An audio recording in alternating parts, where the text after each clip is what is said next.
Chapter 4. Nori's father rose. "There's one category left," he said in a great booming voice. It was the voice he used when addressing large crowds. Also, sometimes at home.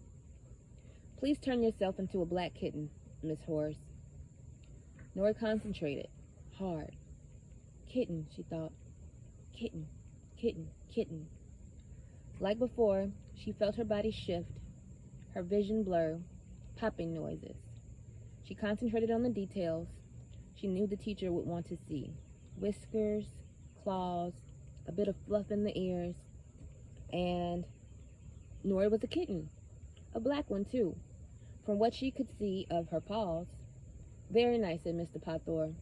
"Yes, yes, yes," girl Nori thought. Kitten Nori purred. "Dr. Horace will now check the details," Mr. Potthor said. Nori's father climbed on stage. He looked down at Kitten Nori. She jumped onto the table and licked her paws, showing off. Father's eyes were serious behind his glasses, but Kitten Nori thought he looked pleased. He bent over her, and her senses went on high alert. What was that good smell? Fish! Fish, fish, fish! "Ignore that fish," girl Nori tried to tell Kitten Nori. Father liked to eat smoked salmon for breakfast. There was the smell of it left on his hands. That was all. But Kitten Nori couldn't help it.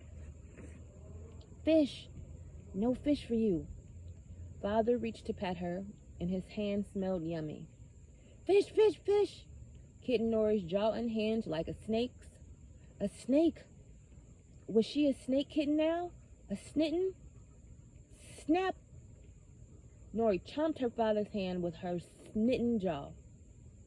He yelped in pain and tried to shake her off, but she held on. "Fish!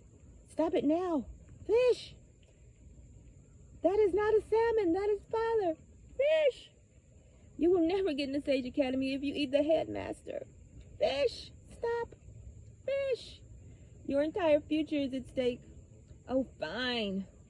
With a wrench, Snitten Nori let go of her father's hand. Slowly, Nori felt the snake in her disappear. Phew! Now she was just a kitten again. A good black kitten, she was pretty sure.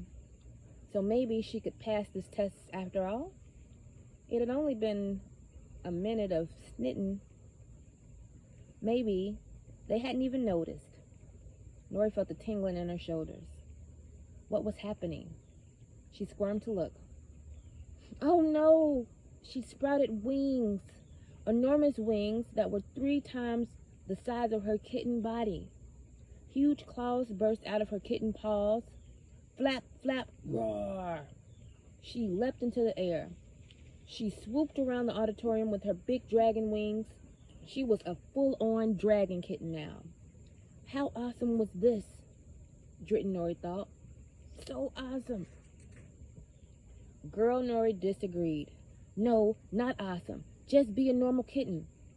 But Dritten Nori wasn't going to listen. No way.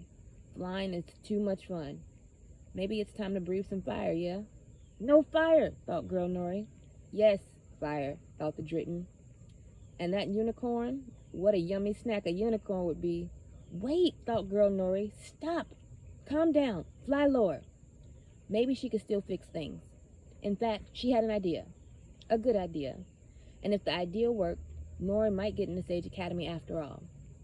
Dritten Nori flew down from the high ceiling of the hall. As the teachers watched, she flapped her wings and hovered over the stage, 2 feet above the floor precisely, just like in the flyer test. Did the teachers notice? Yes, they did. They were scribbling in their notebooks. Then, because she might as well try, Dritten Nori went to the flare test. With a great puff, she set the entire box of matches on fire. Woohoo! Fluxer, Flyer, and Flare. That was 3 out of 5 categories. Would they consider her a triple threat? Even if they didn't, it was going to be okay. She had big magic. That had to be worth something. Or was she really, really failing the big test? Her sudden doubt knocked the excitement out of her, and she turned back into a girl. Thank you very much for testing me, Nori said. She forced a smile just the way Hawthorne had told her. She used her very best manners.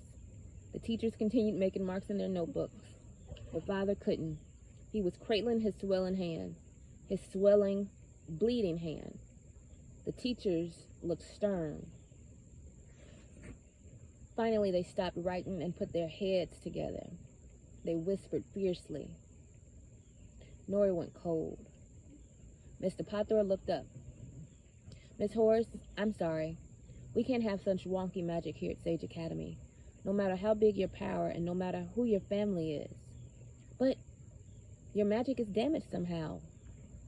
Nori looked at her father. Her father looked at her. Agreed, he said grimly. Eleanor Boxwood Horace, your admission is denied.